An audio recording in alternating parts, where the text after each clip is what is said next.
Sorry, buddy. So cute.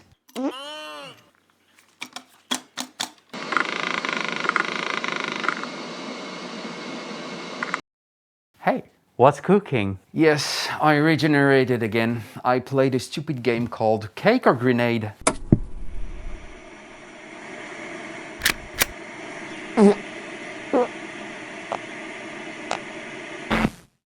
Here we are. The heart, the spine, what am I saying? The brain of an AEG. Before anything else, if you don't know already, you need to understand how a gearbox works and what it's made of. And even more important, how not to make it jump all over the place and in your face. No, it didn't happen to me the very first time.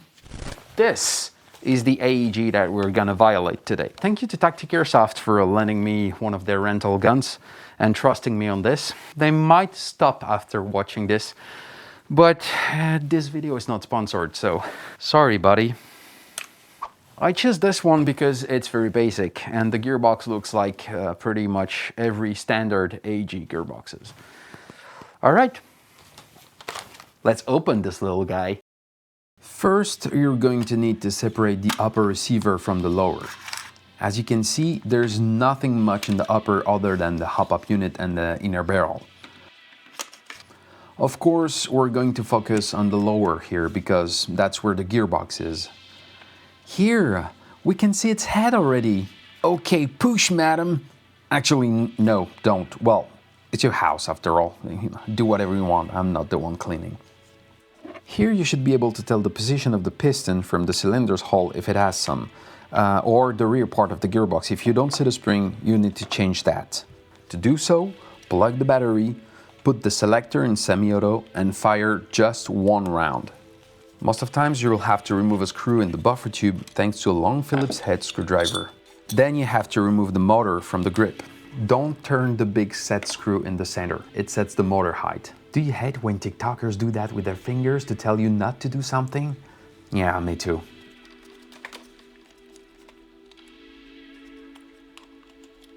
Then you have to remove the motor from the grip. Remove the grip itself. There's generally just 2 screws holding it to the gearbox.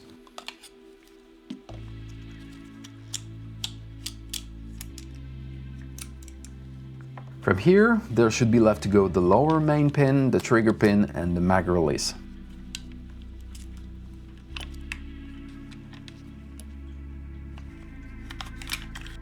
And here it is! Congratulations! It's a gearbox! Look at that! It's got its father's bushings. So cute! If you have the chance to have a quick change spring, perfect. More and more brands are normalizing that even for standard AEGs, which is very smart. It's the case here, but I'll pretend it's not because I like to make my life more complicated just for you. Okay, so now you can remove all the screws except one, the center one. So it keeps holding everything together and nothing blows up in your face. Ask for its consent, make it believe you'll count to 3, and stick a screwdriver in its butt at 2 to keep the surprise effect intact. So 1, 2... Hold the gearbox and remove the last screw. Keep holding it and lift the rear part of the angle plug to push the spring down against the left side of the gearbox. Hold the cylinder and with a nice finger play lift the bottom part of the right side of the gearbox. Now bend a bit more the screwdriver while holding it tight so you can lift the spring guide outside. And now you can breathe and drink some water. Seriously, pause the video and go drink some water. I know you don't drink enough of it. Actually, neither do I, so we'll drink together.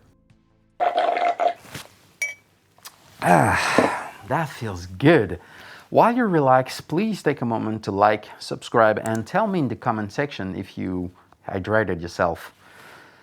All right, now that we're here, let's see what we have. It's pretty basic, but you really need to know what you're doing when you want to replace any of those components. On the top you have the compression components: spring guide, spring, piston and piston head, cylinder, cylinder head, and the tappet plate with the nozzle. For the main mechanical components, motor, yes, it counts. It's a little bit inside. The anti-reversal latch, the gear set, so bevel gear, spur gear and the sector gear. Once again, the piston. It has teeth, so it's also a mechanical part. Then the electric parts with the wiring, of course, and the trigger switch. And finally, the trigger with its spring, the safety lever, which is in two parts and interacts with the selector plate on the other side.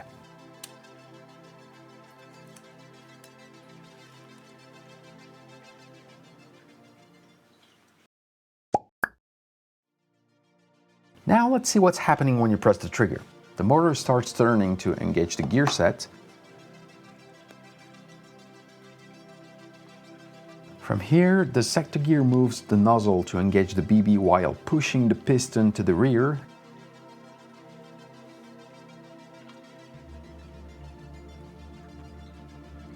And releases it to push the BB out.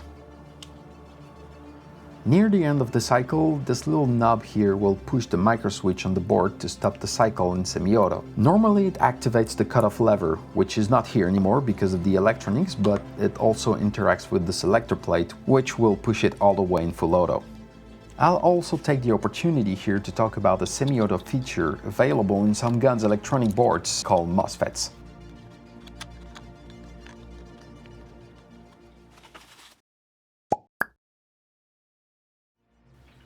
The precocking is interesting because it gives a very fast trigger response. To do so, the MOSFET sets the cycle of the gearbox a bit off. It means that instead of pulling the spring before every shot, it will do it after, so the piston is already in the rear position for the next round. With that feature, the piston is going to be in this position before the shot. The cycle doesn't stop right after the piston is released, but it continues to pull it to make it ready for the next shot. So there's just this short run before the shot instead of the full rag. The problem with that feature is that you need to make sure that you have enough torque from the motor, but also the gear set, and that your gearbox can manage this kind of pressure and mechanical stress. Isometric gearboxes crack in the front like this. It happens after a lot of shots fired. It makes perfect sense here because it's a gun that went through a lot of shots. It also happens if you dry fire too much. It's when you shoot empty, so without using any BBs. A spring too strong combined with precocking can also be a cause. It also happens if you don't have the holes in your cylinder.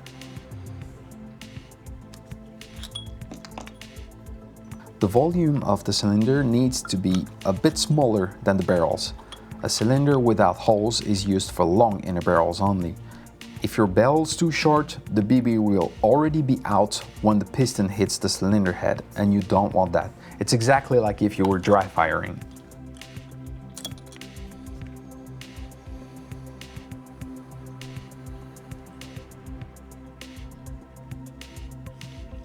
The bevel gear can get eaten by the motor's pinion gear because of a bad motor height adjustment, for example. It might not even be your fault if this screw, that I told you not to turn, gets loose.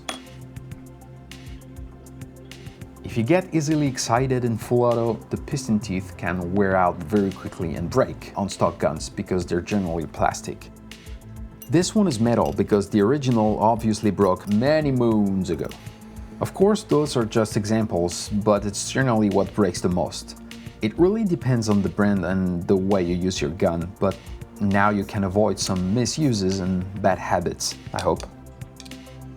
And I think that's it. Tell me in the comments if you've ever had any other issue that I might have forgotten to mention here. I'm obviously not going to reassemble our little friend right now here because I don't have the parts. But it can be very tricky when you're not used to it. And even though some gearboxes will give you a hard time and can make it a very stressful cardio session. Et voilà! Once again, thanks for watching. Next time we'll talk about how to clear and secure your gun, when to do one and the other, and what the hell all that means. I know it's not tech stuff, but trust me, it's necessary. Maybe I should only talk about tech, given the fact that I call myself a tech, but the doctor is not really a doctor. shut up. And neither is Ross Geller. What? So I'll see you there. Till then, stay daft, but safe, and call your hits.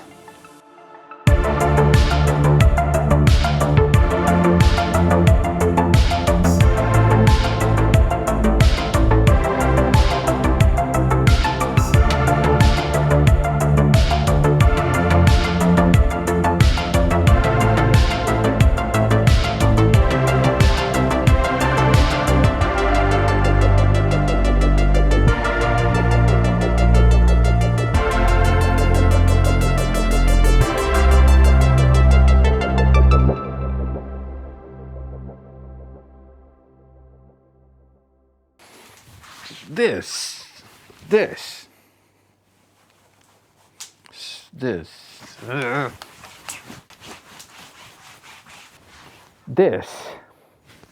No, not this. That's not an AG.